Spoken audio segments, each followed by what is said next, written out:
Everyone, welcome to another of the Teaching Academy's professional development series for 2026. We're now into our second week of the teaching session, and we're continuing the recurring theme at the moment around supervised assessment. We've run obviously quite a number of workshops in and around that space, and we're lucky enough this morning to have the wonderful Elise Hogg, joined by Mark Sanderlands from the Division of Learning and Teaching, delivering your first supervised assessment. So I'm going to hand over to Elise. The usual rules apply in the session. It's being recorded. If you've got any commentary, etc., straight into the chat, or you can put your hand up, and I'm sure there'll be opportunities for questions and commentary throughout. So without further ado, take it away, Elise. Thanks so much, Lachlan. Hi everyone, and a very warm welcome to this professional development session, delivering your first supervised assessment. As Lachlan mentioned, my name is Elise Hogg. I'm lead advisor for curriculum development within the Division of Learning and Teaching. So this session is part of our supervised assessment PD series that you may have already attended one or two of the previous sessions. However, if this is your first time joining us, that is absolutely fine. We have tried to design these sessions to follow a sequence narrative to support you at each step of the process, from design to preparing your students to delivery. So do remember that you can always catch up on previous session recordings or register to attend our upcoming sessions. We've got one more to go next week, where we will be sort of diving into rubrics and preparing our students for success. So you can register or catch up via the Teaching Academy, of course. Before we do get started, I'd just like to thank DLT's Mark Sanderlands for his support, insight, ideas and feedback in developing today's session. Mark is part of our educational designer team, and he's been really instrumental behind the scenes in shaping this session. As you can see, Mark is here today, and he's going to be helping us to monitor the chat, reply to any questions that you might have, or let me know if we need to kind of have a chat about them, and he'll join the conversation as well. During today's session, please do use the chat to share ideas, experiences and questions. And if you'd like to come onto mic, just use the hand raise feature, just because I've got a few different screens going on here, but that will let me know that you'd like to just to say something or ask a question. Okay, before we jump into today's session, I'd like to acknowledge country. I respectfully acknowledge the traditional owners and custodians of the many lands on which we live and work together. I pay my respects to elders within First Nations communities and acknowledge the continuity of cultures, languages, leadership and knowledge systems. I acknowledge First Nations people's continuous connection to country, recognising the unique, diverse identities and cultures of people in our communities, regions and nations. I'm speaking to you from the beautiful lands of the Dja Dja Wurrung on Jandake country in central Victoria. And I invite you to take a moment to recognise the traditional owners of the country you're joining us from today in the chat. Okay, so what are we actually looking at today? Basically, we're going to walk you through a customisable script that the Division of Learning and Teaching has developed to support markers delivering supervised assessment. It is fully customisable, so you can adapt it, you can make changes for your context, for your markers, for your students, for your assessment format, but it provides a really great structure, a really great guide as to what each beat of the supervised assessment process might look like. We'll also consider some good practice approaches along the way to ensure that we create a supportive and equitable assessment environment for our learners and collect rubric aligned evidence to support marking. Okay, just to jump in today, we'd love to just get a bit of a feel for who we've got in the room today with us. So we'd just love to know, have you delivered a supervised assessment at this point? Potentially not yet. If you have, we'd also like you to just let us know, was it an integrated assessment? So the integrated, just to remind you, is where you have an artifact that the student has created and submitted, and then you conduct, say, a mini viva where the student needs to respond to questions and prompts about the artifact itself. Or it might be a standalone assessment. So that's an assessment where the supervised task is the full component. So that might look like an IOA or an OSCE. So you can join at the Menti at menti.com with the code 18671295. And I believe Mark is going to pop that link into the chat for us. Okay, great. Thank you so much to everyone who started replying. Hopefully you can see the Menti on screen. So we've got 4 newbies joining us, and we've got 4 who have delivered an integrated assessment. No standalones at this point.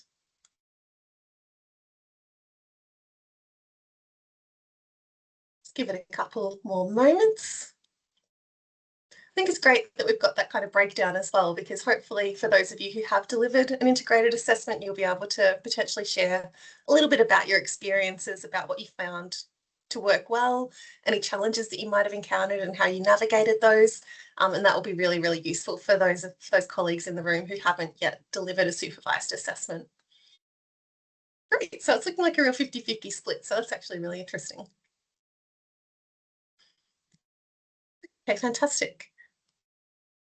So I do have another question for you. How do I go to the next one? Just click that. So we'd love to hear a little bit, for those of you who have delivered a supervised assessment, what was your experience like? What's gone well? What did you find challenging?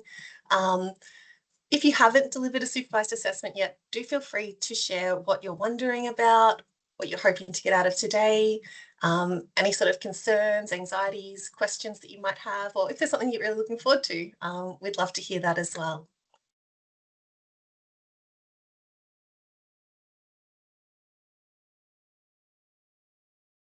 Pull up the chat just so I can keep an eye on that.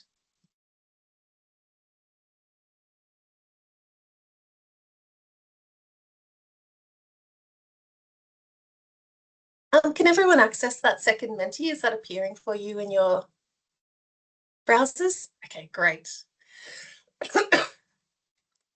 Fantastic. So we've got our first response coming through. Student experience has been good. Managing bookings for large numbers is more challenging, absolutely. So Lachlan has delivered a couple of sessions recently on the MS Bookings platform, and he's sort of gone through a few different strategies. So it might be worth having a look back at those sessions. Not particularly successful, but that's okay. We'll revise and review. I really love the resilience there and the willingness to reflect and to sort of try and find something that works a little bit better next time. Just trying to get my head around it. Absolutely. So hopefully today will really help you just to think about what the sequence looks like, what delivery looks like, and some of those tips for best practice as well. Initially was very challenging, but once I got into it, I found it a very positive experience, great positive feedback from students too. That's so wonderful to hear. And that actually reflects something that our educational designers have kind of been sharing with us lately, that they have been hearing that really positive feedback from academics and from students. So that's just fantastic. I haven't done one yet. My big question was how long it will take. Hard to know the first time how long it will take students to explain things, including pauses. Yeah, absolutely. So I think when you're designing the task, really think about, what questions you need to ask, how many questions you need to ask. If it's a scenario, what does that scenario actually look like? That can start to give you a bit of an idea. Of course, figuring out how long it's going to take our students to kind of navigate these things when there might be questions that they ask about, or when they might have pauses or need sort of a little bit of extra support, that can, of course, add a little bit of time. Great, provided very detailed instructions and a mock-up. I remain really enthusiastic and positive, which puts students in a good frame of mind too. Feedback is they loved it. That's absolutely wonderful to hear. Thank you so much to the person who shared that. And I think that's a critical point that we're actually going to talk about today, is this positive framing of supervised assessment. Frame it up as something that is really an opportunity for the students to show us what they know, to engage in that kind of relational experience of assessment with their marker. And yeah, that's just brilliant to hear. Rubric to reflect and align to outcomes using supervised assessment. So I'm not sure if that's a challenge or if that was something that was working really well. But I think generally you are going to find that if you've got a strong rubric that is well aligned to learning outcomes and really articulates what you're looking for from your students at the different standards, you're going to find it a lot easier to mark on the fly during the session. Just having a look at the chat.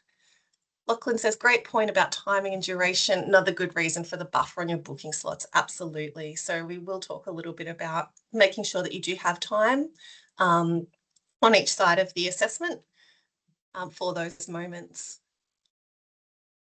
Great. All right. Thank you so much to everyone who shared. If anyone would like to come off mic and speak to their experience, we'd absolutely love to hear you. Joe says, my ED was fabulous in assisting me with rubrics. Well done to that educational designer. They're absolutely one of just such a valuable resource that we have that we're really lucky to have. Okay, where are we? So thank you so much for sharing your experiences. I can see that there's obviously some people who are finding it a little bit of a challenge, which I think is absolutely valid, to be expected and very reasonable. But it's also fantastic to hear that some of you have had a really positive experience, that your students have got a lot out of it, and that feedback coming back from both staff and students has been really, really positive. Okay, just pull up my notes. So this slide is just looking back at our most recent session, which was really focused around how we can support students to prepare in the lead up to supervised assessment. So I just wanted to quickly recap as one of the best ways to ensure a successful supervised assessment, excuse me, is to ensure that both you and your students are well prepared, know what to expect, and that your students have that formative and scaffolded opportunity for practice before they actually go into the supervised assessment.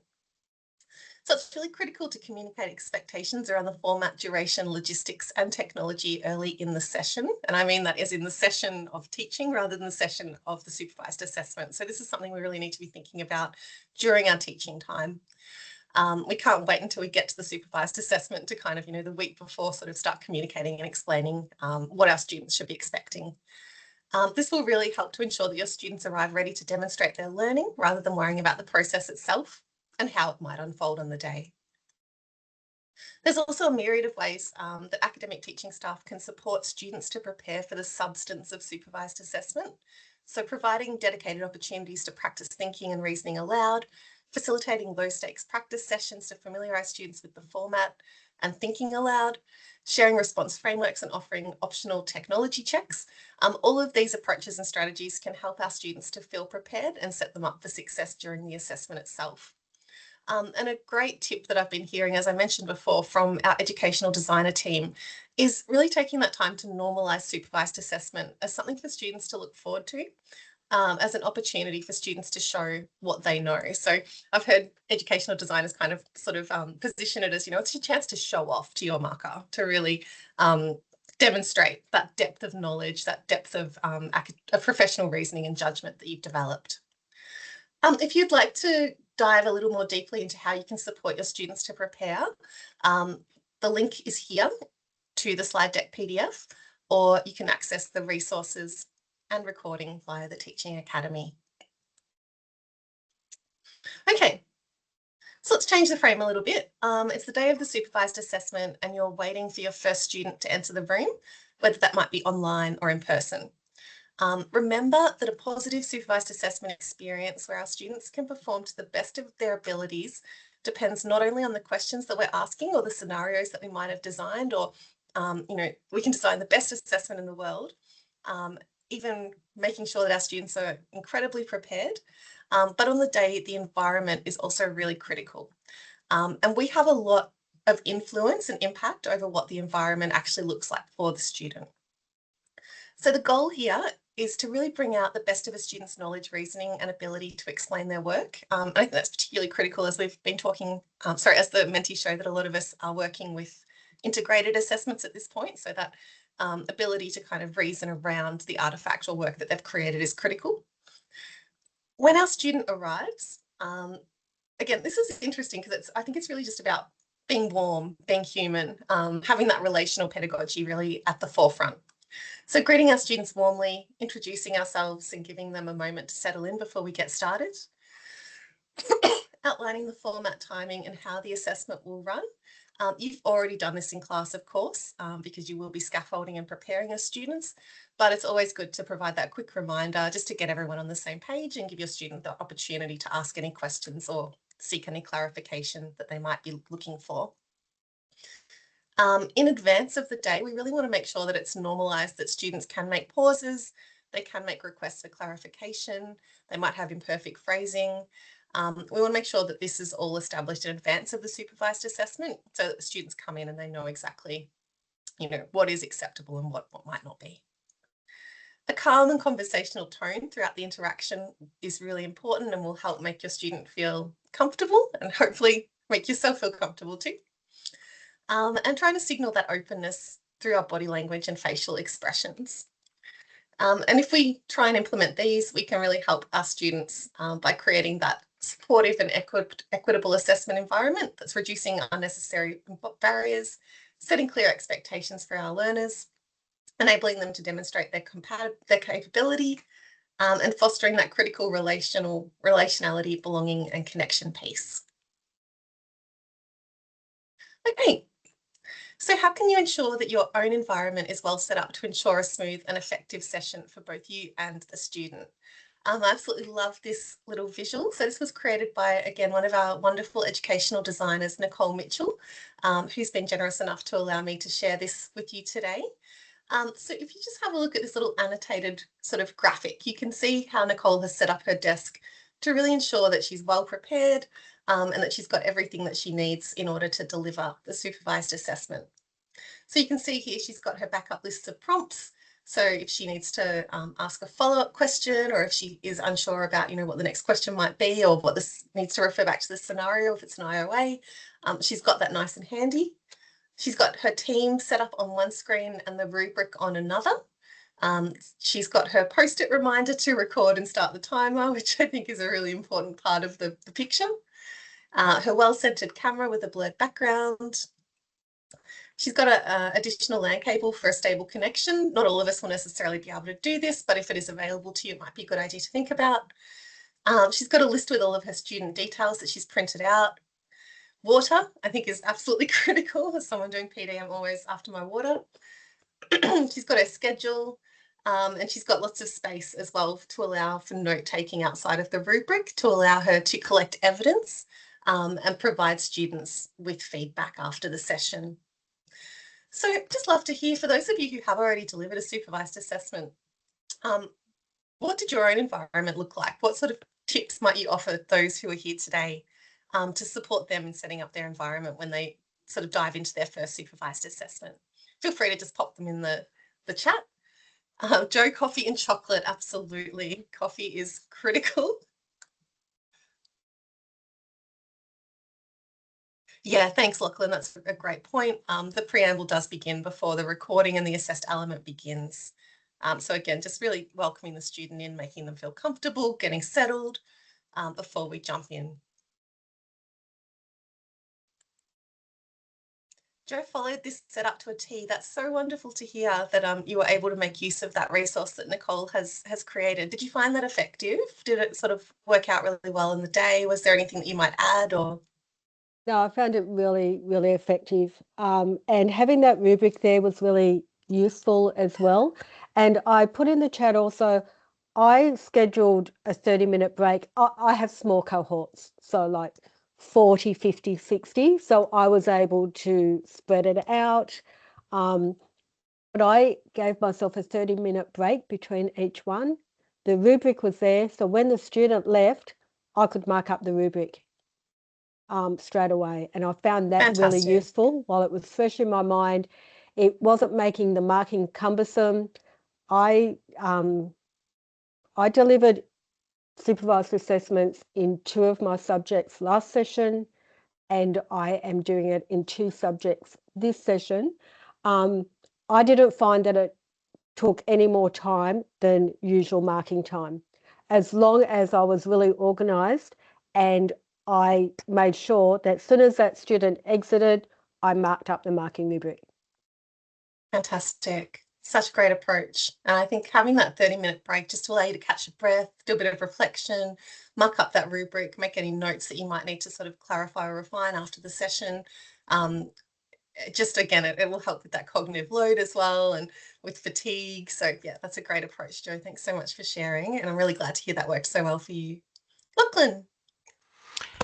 Yeah, look, I'm going to jump on the bandwagon there that Joe's started. Essentially, if you're not thinking about the logistics around the marking before you figure out how you're going to run these things, you're doing yourself and your marking team a real disservice. And that's generally where we've seen blowouts in terms of time, where people have actually thought about that in terms of how the rubric's put together, the timing, how much is are going to be spent and where, that's where you're seeing those kind of discrepancies where people are saying, well, the markers wanted to come back and revisit it later and then re-look at it and potentially re-watch a recording, for example, and then do the commentary. And whilst, maybe holistically that sounds like a nice idea, but as if you've kind of got all the time in the world or something, it's just not kind of realistic. So ultimately, certainly as the scale blows out as well, not having thought about that organization, the structure, the timing, the sequence as a starting point before you even begin kind of running the activities is going to be a problem. So yeah, just echoing the same sentiments that Joe was raising there. Yeah, thanks so much. That really great points. Really thinking about how you will manage your time, really thinking about what you can actually manage. Obviously, some people can go through and just go boom, boom, boom, boom, and they've got 15 minutes buffer on one side or 10 minutes buffer on one side, and they can use that to kind of make some notes, make sure that their rubric sort of criterion's been selected. But for some of us, having that slightly larger buffer, I think, is incredibly valuable. And a great point there, Joe, as well, about trying to get down some of your judgments and some of that evidence that you can refer to in your feedback and your marking on sort of during the session while it's still fresh in your mind. As Lachlan says, if you have to go back and watch recordings, that is going to add to the workload. It is going to add to how much time you need to spend. So if we can really sort of manage to, I guess, hold both at the same time during the session, that's a really effective strategy. Mark. Yeah, thanks, Elise. In fact, I was just going to reaffirm what Lachlan and Joe said, that marking, giving yourself a buffer and marking as quickly as possible immediately after and even during, immediately after the session is really important. My experience wasn't in a face-to-face environment. It was an integrated assessment, but that was really important to mark at the time, as notwithstanding how good your notes are. If you go back afterwards and you've done 10 supervised assessments in a row, even with great notes, you're going to struggle to mark Absolutely. authentically, and validly. So it's really important to give yourself that buffer time, and a bit about those logistics as well. Being prepared, that part of that point that Lachlan was saying, really important. Just having all of those logistics sorted out and being prepared is really important. Otherwise, it can turn nasty pretty quickly. Yeah, Hayley's just popped in to say exactly the brain drain becomes very real. I think that's, yeah, absolutely right. Really good points, Mark. Joe. Oh, sorry, I just wanted to add that the work that you put into creating your marking rubric and creating any commentary around that, like, trust your marking rubric. We're not talking about rushing through marking and not giving quality to the marking, not using best practice. Still absolutely doing that, but the prep time happens before in creating that marking rubric that has really strong criteria, strong feedback to the students. There's no need to double up the feedback. If it's in the marking rubric, use that marking rubric really well. Yes. And that's the way that you can manage to do both, I think, is in that prep time. But absolutely trusting the feedback, the criterion that you've created in the marking rubric to be providing the feedback to feed forward for the student. Yeah, absolutely. I think so much of this hinges around having that really well-designed rubric that, it's not too complicated to look at. It's clear. It needs to work as a formative tool for the students. It needs to work as a summative tool for us. So really ensuring that it can play those roles and that it is well-designed for the marking process as well, which, is asking a few different things of a tiny little rubric tool, but it's definitely achievable. And for anyone in the room who might be sort of looking for support with designing rubrics for supervised assessment as well, our educational designers are just such a fantastic resource. I think it was just up here before where Jo said that, her ED was fabulous in assisting her with designing that rubric. Michael has also popped in and said that his plan was to mark in Brightspace as he goes live. I've already prepared a staff-focused rubric to try to do this quickly. I then gave a higher level version for the students, see how it goes. Yeah, that's a really interesting approach, Michael. We'd love to hear a little bit more about how successful you find that and what the sort of design approach that you took was, maybe after you've tested on a few students during the supervised assessments. So yeah, keep us in the loop. Okay, so we are moving into opening, oh, where are we gone? Opening the session. So this script that we've provided and the structure is really a starting point. It's not a mandate. Adapt it so that it does sound like your voice, adapt it so that it is reflective of the needs of your students, of your markers, but it provides a really solid sort of framework for you to use. So when we're opening the session, and remember this is after we've kind of settled the student in, we're just going to firstly confirm the student's name, thank them for joining us, and then we're going to briefly outline how the session will run. So of course, this is going to look different for everyone depending on what your assessment task is, whether it's an integrated, whether it's a standalone, whether it's a presentation or a mini Viva, an IOA, whatever it might be that you're doing. Just check in, make sure that the student knows exactly what to expect and give them that opportunity to ask any questions that they might need to pose before the session kicks off. And as well, just making it clear to the student that they are allowed to ask for clarification if they need, but that you will not be providing feedback or coaching during their responses. So just again, setting those expectations really early in the assessment. It's also good practice to keep your list of questions and your scenario open during the session. We saw that on Nicole's slide as well. And again, just making sure that the student is feeling ready to begin. If you'd like to download this academic session checklist and script, we've got the link here, and it's also on the DLT website. Okay, so this is where things can kind of get a little bit tricky, not in the sense of like it's not actually hard, but just logistically, a few things to think about before we get into the actual session itself. So the ID check needs to happen before you start the recording. This is really critical. So we're going to ask our students to show their valid ID photo, whether that's holding it up to the camera or presenting it to you in person. You're going to check that the photo matches the student if the name aligns with the enrolment record. You're going to make a note that the ID has either been produced and verified, that it was not produced, or that it was produced but could not be reasonably verified. If the ID is not produced or can't be verified, we do not stop the supervised assessment. We just record this as a data point that we can refer to later, and we proceed with the supervised assessment. So we just say, thank you, we've noted the ID check, and we'll move to recording the session. So again, we don't start that recording until after the student has presented their identification.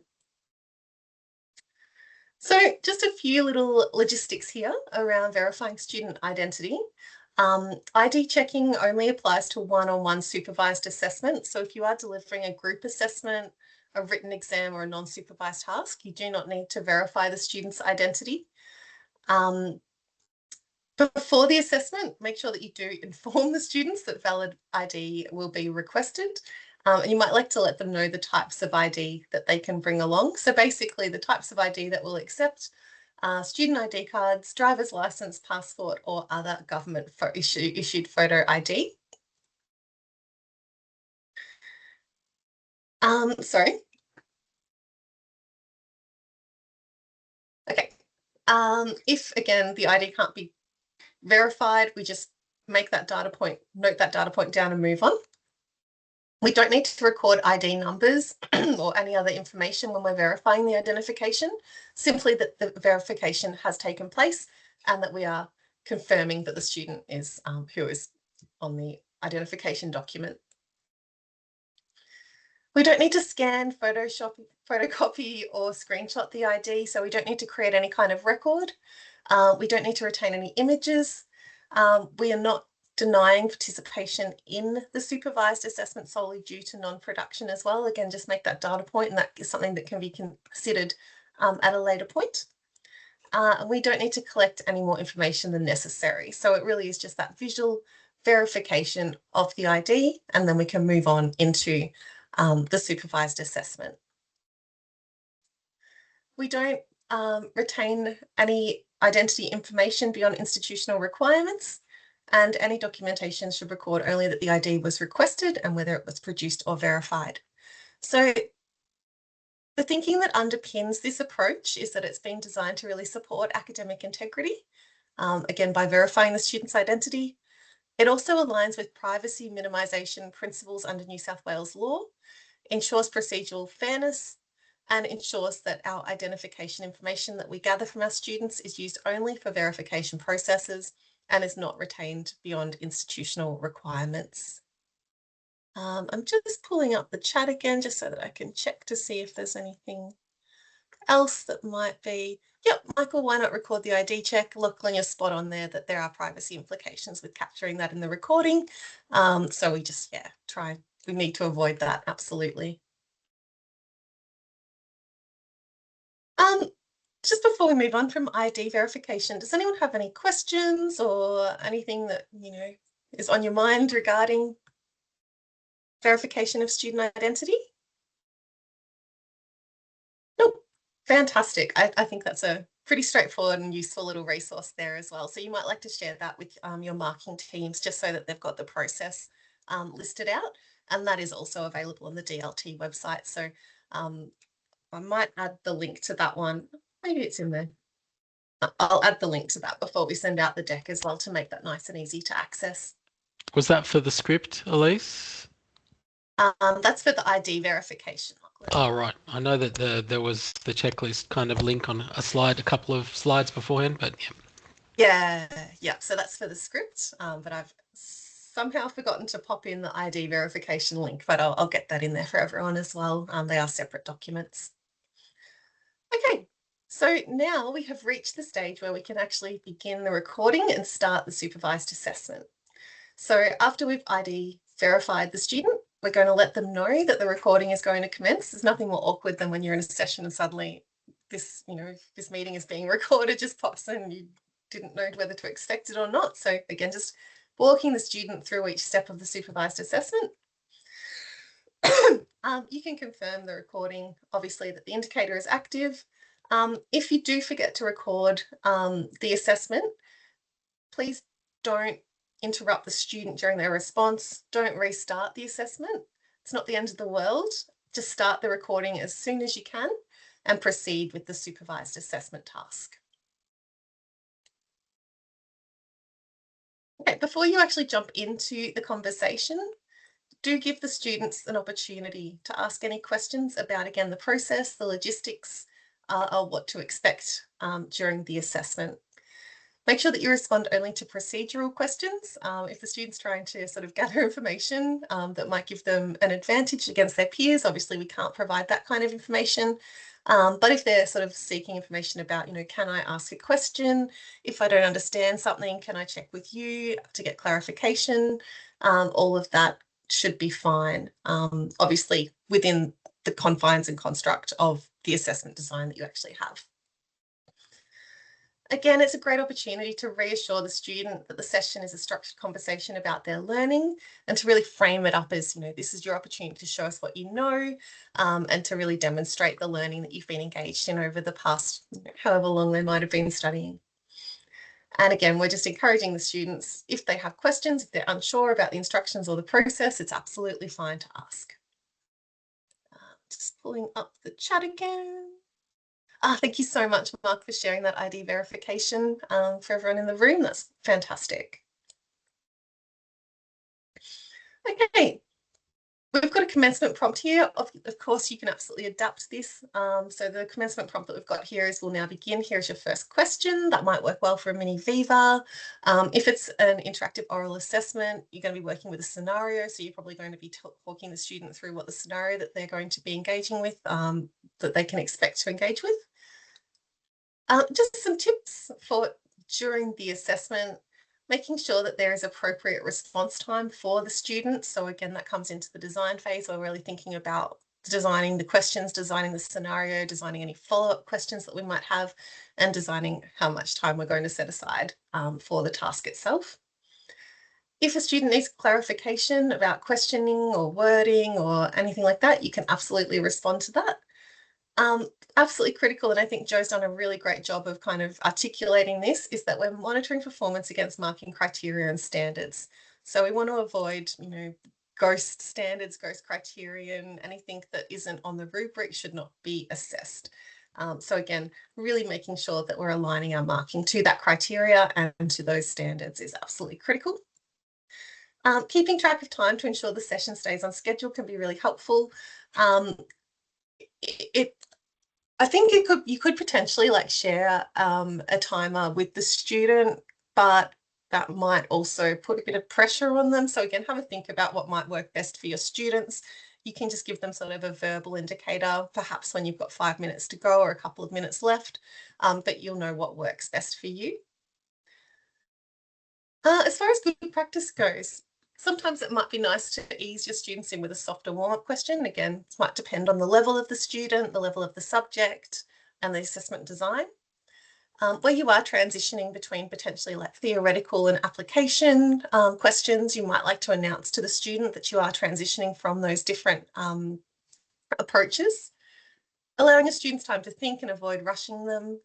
Speaking clearly, concisely, and at an accessible pace. It's actually quite hard to do. So yeah, just taking time to really, take a breath, make sure that you are speaking clearly, that you're accessible, that you're not rushing. Just checking in with yourself, I think, is a really, really good strategy.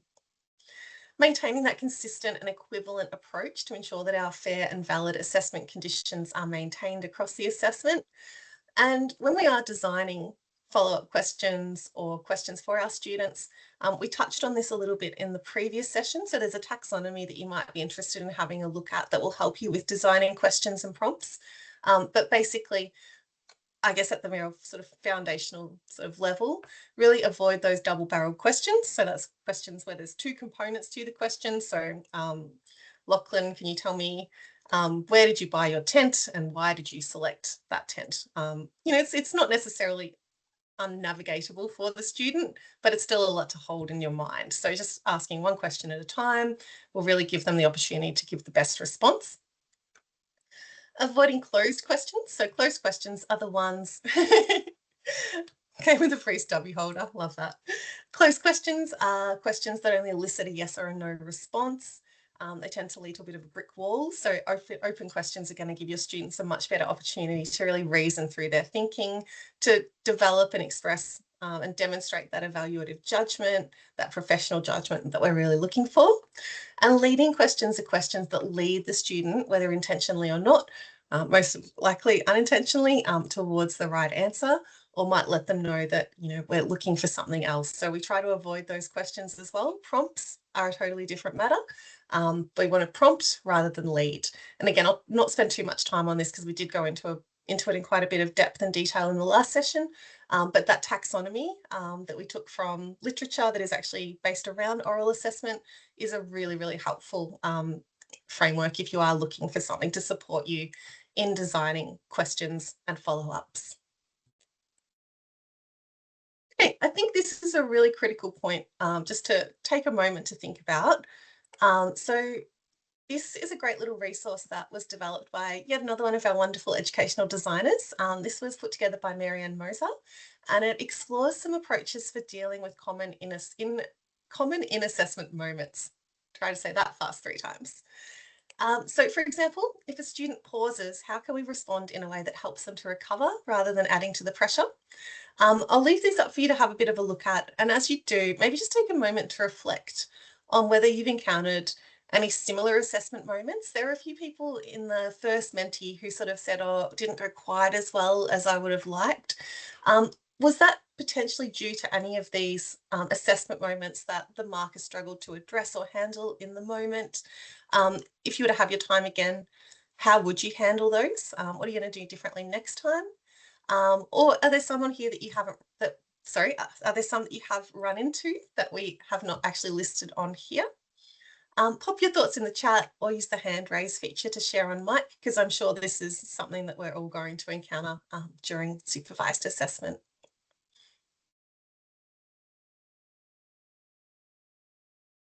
So we've got, if a student asks for clarification, how can we quickly and concisely address that? If the student appears nervous, how can we reassure them, help them get back on track? If a dreaded technology issue happens, how can we ensure that that doesn't derail the entire assessment? Again, how can we take a moment just to get that fixed, and then settle the student back in and then pick up? If the student does sort of go off topic, again, I think this can be very, very common in any kind of oral interaction. How do we bring it back? How do we bring them back to our scenario or bring them back to our question? And if a student experiences that awful moment where they just go completely blank, how can we coach them through that moment to give them the opportunity to recover and still perform successfully?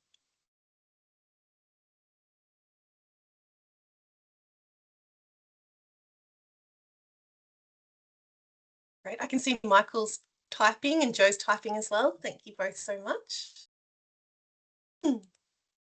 I'll just say it out louder. So I'm doing a maths assignment. So there's a written component, and I want to get students to talk through some things they've done and had some follow-up questions. So I imagine another issue I'll have is students going much longer than I need them. Like they'll just give me big data dump, and at some point in time, I imagine I'll say, actually, no, that's great. I think you've covered everything I really want to hear. So thanks. Like it's like just affirm that they've reached that sort of threshold, but and then not having to keep going on and on sort of thing. So yeah, that's great. And you're letting them know as well that you've heard what you need to hear. So you're not sort of just like redirecting the conversation without providing that justification that lets the student know that they have actually met that threshold, which I think is really, really important, Michael. So yeah, that's a great strategy. Thank you so much. Joe's still typing away. Would anyone else like to potentially come onto mic? I've thanks, come Joe. off. I was asked to moderate a couple of assignments so this isn't a nice scenario, but I think we need to address this as well and know how to address it. I was asked to moderate some assignment marking, and I was looking at the recordings, and the students were asking the marker to repeat the question. So this was like a 10-minute question and answer type supervised assessment. The student was asking the marker to repeat the question multiple times. It was obvious, although innocent till proven guilty, but that was being put to AI. What made it even more obvious was the response that the student was then giving was quite a general.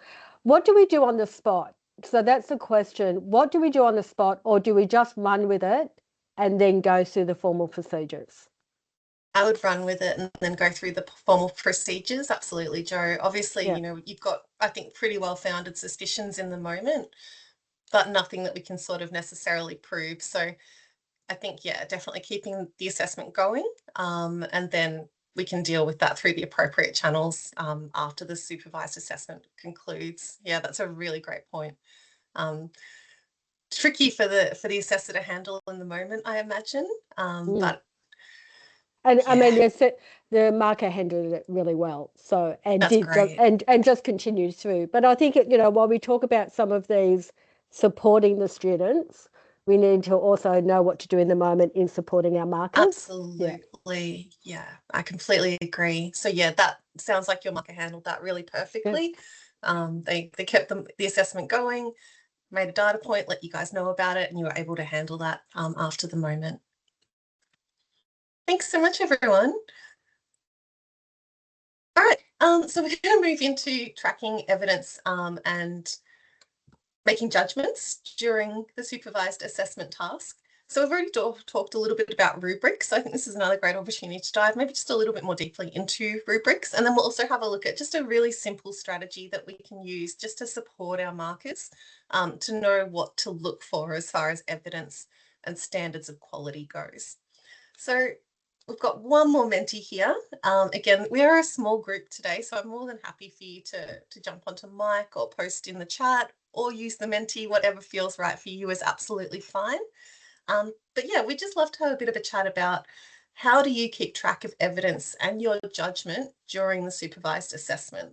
We know that collecting evidence is a really critical feature of supervised assessment. I think that's come through really strongly in those discussions that we've had today, particularly if we go back to Joe's points about, trying to ensure that you are making those judgment calls in the moment or directly following the supervised assessment during that buffer period that you might have, just to, again, reduce that load, having to remember at a later date. We're not, it's very, very difficult to do that after you've seen 10, 20 students.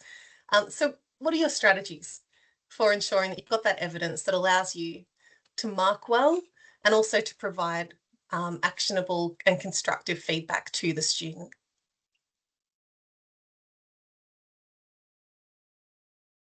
Lachlan says, put it in your notes and evidence. Yep. So really ensuring that we're taking strong notes, using potentially an advanced organizer of some description to help you keep track of each student and their performance against different rubric criteria. Yep, Lachlan. Yeah, look, just on that same point, one of the affordances of having I guess the bright space rubric tool and the fact that you do have individual criterion feedback cells available means that this scenario that we're talking about of marking in situ allows you to provide that feedback within the rubric against those individual kind of criterion as you go, as opposed to that kind of traditional idea of processing something and having a think about the thing sort of holistically and then maybe referring back to your notes and other things and then coming up with an overall comment. To me, those sound like, I guess, approaches that fit more with your artifact sort of marking potentially as opposed to the live event. So acknowledging that there is going to be that logistical kind of parameters influencing how this is going to be run, I would really strongly encourage people to utilize that. I think from my experience, this has probably been underutilized as a feature within the toolset, the individual criterion-based feedback cells in the rubric tool. A lot of people default more to the I'll collate kind of this statement or progressively make notes in the overall feedback area, or I'll mark up an artifact. But the actual criterion-based rubric feedback cells in the rubric tool are, I think, really appropriate to this particular scenario of doing this on the fly and the commentary situated within where it's happening during the event. Couldn't agree more. So would you recommend having like Brightspace open with the rubric on one screen potentially, Lachlan, so that you can kind of, as you're going through, just make those notes? Yep. Joe's noted that this is kind of the approach that she takes as well. And then 100%. She tidies them up during the 30-minute break. Yeah. Worst case scenario, which I think most people have managed to avoid these days, is that you hit the publish button at the end of it rather than save draft. But generally speaking, I think most of the markers and academics are pretty much in that headspace now where this all just stays in draft, so there's no kind of problem with you progressively kind of attentioning this until the convener's ready at the end of the marking cycle. Absolutely. Would anyone else like to share?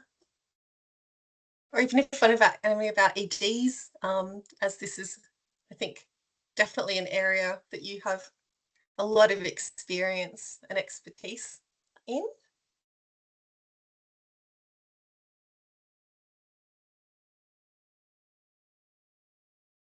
The mentee's looking very quiet at the moment, which I think is very reasonable. It is a sort of challenging part of the process. But again, just goes back to, those well-designed rubrics, having your workspace well set up, knowing what form of evidence collection and I guess note-taking works best for you is also really important.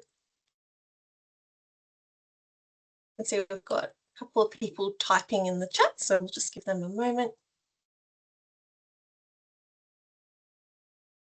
I started typing and I thought, oh look, I'll just speak if that's okay.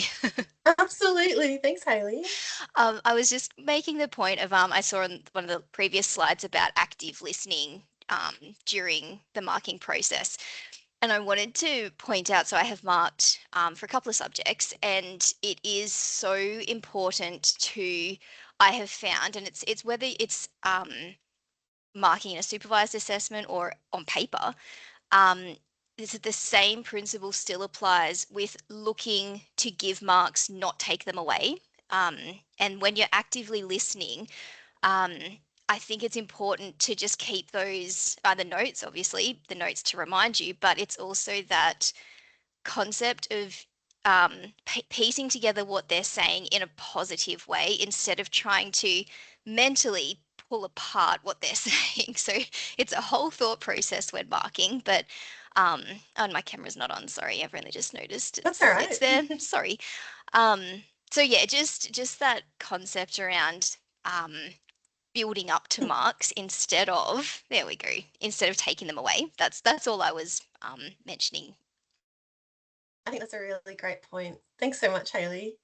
Yeah, definitely food for thought. And I agree that, you know, if we go in with that attitude where we are looking for examples of good practice, of good reflection, of good reasoning, good judgment, that's definitely going to help us as well to provide that constructive feedback to the students. Yeah, great, Joe. Took the words right out of my mouth, that strength-based feedback and approach.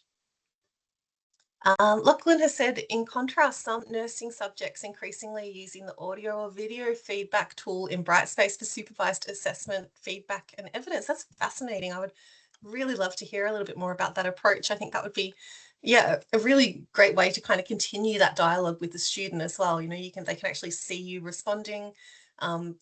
It's through your voice, your tone. Yeah, I'd really love to hear a little bit more about how students are responding to the audio and video feedback, and also how the markers are kind of going about providing that. It's kind of Trudy says, apples and oranges in some ways. I'll just say, like briefly, is that because it's what they do with the OSCEs now, and so what you're essentially getting is that they've run through this supervised. It's an in-person supervised task. However, they have their webcams and their laptops and their cameras there, and when the actual event, the supervised part, is finished, they then turn on the record video option in Brightspace within the individual student's evaluation area, and then provide the feedback kind of to the student about how they've kind of done and how they've kind of arrived on sometimes it's pass fail, sometimes it's HD through fail or whatever, but just conceptually it's an interesting thing to think about, I suppose, and might not work time wise or anything like that, but certainly you're providing a different type of modality for the feedback. Absolutely. Yeah, I love that. And I think, yeah, it's really interesting in the sense of like how you could kind of pull all of those thoughts that you've got together as well into something that's sort of packaged for the student straight after. And again, while you've got the thoughts fresh in your mind, and yeah, it's really interesting. So we'll have to track down some of those academics and find out a little bit more about their practice. Trudy says, keeping track of evidence and judgments are key areas to agree on, especially when marking teams are involved. Trudy, you've taken the words right out of my mouth. Let's go on to the next slide. So this is really about thinking about that calibration process, establishing those shared guidelines and shared, I guess, markers of quality with your marking team. So you might like to put together something like a listening guide. And again, this is absolutely not prescriptive. It's just a sort of an idea that some of us have been working around this past week. You could adapt this to suit the needs of your markers, your discipline and assessment type. It doesn't have to be something that you take with you into the assessment itself. It might be something that you use in that sort of formative process where you're working with your markers to get them all on the same page, to get them to really think about what those qualities of what those markers of quality and what the evidence that underpins that quality might look like. So this is just a very sort of basic, I guess I would think of it as like a sort of advanced organizer. It helps your markers to know what to listen for during the assessment and make notes and observations to support marking. So for some of us, having the rubric up on the screen is going to be absolutely fine. Some of us have got fantastic rubrics that are really easy to mark to. Some of us really enjoy using as Lachlan suggested, the little comment feedback spaces in the Brightspace rubrics. But this could be also something that you might like to consider for your markers. So setting something like this up is really, really simple. Again, it's a collaborative co-design process where you can work with your team to really align what you're listening for to rubric criteria and standards. What I think one of the strengths of this approach is that you can really ensure that what you're listening for is observable or maybe hearable, because I suppose you can't see words being verbally articulated, but really being clear and providing that strong example. So rather than, names the source and explains why it's, names the source and explains why it's selected is obviously a lot easier to sort of observe on the fly than demonstrates critical awareness of sources. And it allows us to really dive in with our markers to have a discussion about what that criteria, what the standards of quality for that criteria actually look like in practice. A critical point is that this is a cognitive support tool and a note-taking tool. The rubric always remains the authoritative document. So again, we want to ensure that we are aligning anything that we're putting into this advanced organizer to those rubric criteria and standards. Fantastic. Joe commented on live feedback. So the video and audio feedback. So Joe, you'll have to let us know how you go with that as well. We'd love to hear. Lachlan has volunteered to show us how to do this, so we'll have to come along to the next session to that session. Fantastic. So yeah, I guess this is just a way of thinking about how you can really set that shared sort of expectation with your marking teams, get them sort of looking for that evidence, and also a way to make their notes and observations as they're engaging in the supervised task, where they can then kind of combine that and put it together, perhaps during that buffer time. But again, just one of a myriad of strategies and approaches, and I'm sure there's many other ways into that as well. So when we close the session, again, kind of trying to leave the students in a good space after we finish up the interaction with them. It's a great opportunity to highlight strengths if we've got time, identify areas for improvement, again, if we've got time and if it's appropriate, offering that constructive criterion referenced feedback. And again, this doesn't have to be, the full sort of feedback that you're providing to them.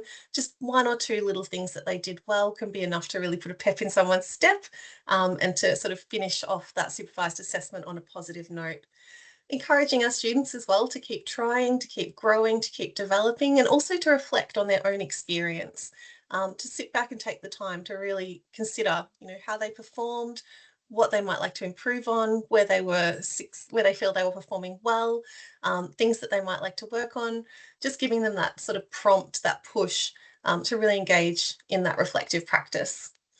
From our script, we've got a closing prompt that concludes the assessment. Thank you for your time today. Again, of course, you can adapt that however you want, but thanking the student for their participation, providing any key feedback, and ending the session on a really positive and supportive note will really help to send the student on their way, feeling good about the interaction. And then some suggestions for markers, because again, we've talked a lot about, how much a marker has to hold, juggle and navigate during a supervised assessment. We've also talked about what a positive experience that can be when we're well prepared, when we've got everything set up well and we know what we're looking for. So good practice for yourself. Complete your notes while the interaction is fresh, as I think we've really emphasised here today. Block a break between multiple sessions, or as Joe does after every session, just to give yourself that breathing space, that time to reflect, that time to make your notes, that time to make those marking judgments. Keep water, a snack or coffee handy. Set aside a few minutes between sessions for you to reset and reflect as well. Taking time to debrief with the colleague is also really important, I think. And recognising as well that we're all relatively new to this, although I'm sure some of us have been doing OSCEs for decades, but for many, many of us, this is a slightly new approach. So just recognising that, being kind to ourselves, it gets easier over time. I loved that first response in that Mentimeter that said, it didn't go as well as I hoped, but we're picking ourselves up, we're moving on, we're improving, and we're going to get it right next time. I think that's such a resilient and fantastic approach. And just holding in mind as well that feedback received from previous sessions does suggest that academics are finding supervised assessment a really positive experience. So we'll keep working towards finding the strategies, approaches, and yeah, logistical, I guess, arrangements that continue to facilitate creating that positive experience for both staff and for our students. Before we finish off, I am aware it's 11:02, so if you do have to leave, absolutely understand. Thank you so much for your time, everyone.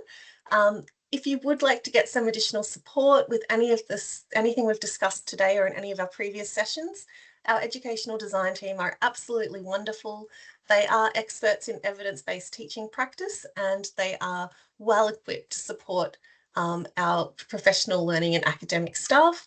So you can put a service request in through Sherwell, log a job, and just click on Educational Design Support, and you will be connected with one of our fantastic educational designers.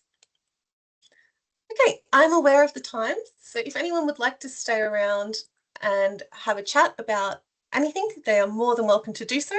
Otherwise, we're really grateful for your attendance and for sharing your time with us. We hope you found the session today useful, and there's a few little strategies or approaches that you can put into practice. And yeah, please always be, we'd love to see you at the next session. And we'd love to hear more from you about how you're going with the supervised assessment as well, so that we can continue to support you. Thanks, everyone. Have a great day.